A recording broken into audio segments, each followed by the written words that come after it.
في بناء هذه الثورة في لحظة فارقة لا يعلم معناها ولا يعلم مداها ولا يعلم متاها إلا الله سبحانه وتعالى،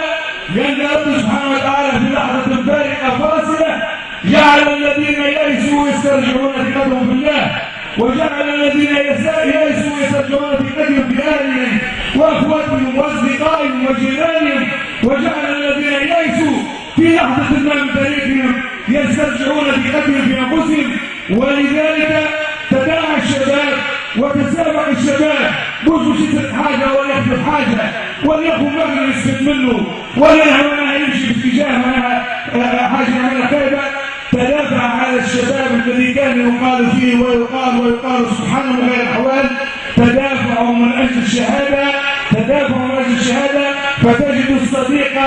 يكتب صديقه حتى يواجه الأساس قبله، وتجد الشقيق يكتب شقيقه ويبعده حتى يواجه الأساس قبله، وتجد الجار الذي كان في خصام مع جاره وكان في خصومة مع جاره تجعله يبكيه بروحه، وهذه لحظة لا يعلم بها إلا الله، ويجب أن تستحضروها. الشعب الذي يتدافع شبابه وأبنائه من أجل الشهادة لا خوف عليه، الشعب الذي يتدافع أبنائه وشبابه ورجاله وبناته من أجل الشهادة لا خوف عليه، الشعب الذي يهوي الشهادة ويعشق الشهادة ويحب الشهادة ويضحي بدمه من أجل شعبه، من أجل أمته، من أجل حاضره، من أجل مستقبله، من أجل قيمته، لا خوف عليه. ولذلك حققتم الفوز في المعركة الأولى،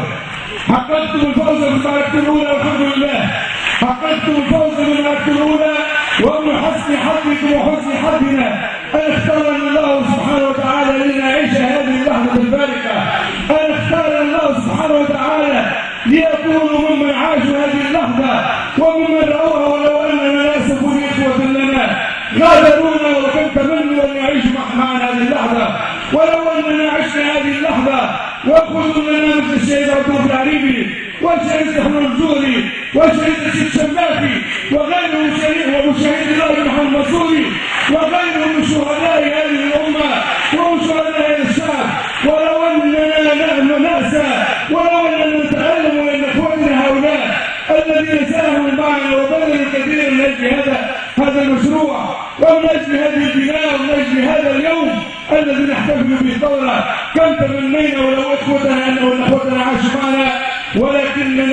ولكننا صابرون لأن الله سبحانه وتعالى فرحون لهم وفرحون لأهلهم ونحن من أهلهم، وفرحون لزوجاتهم وفرحون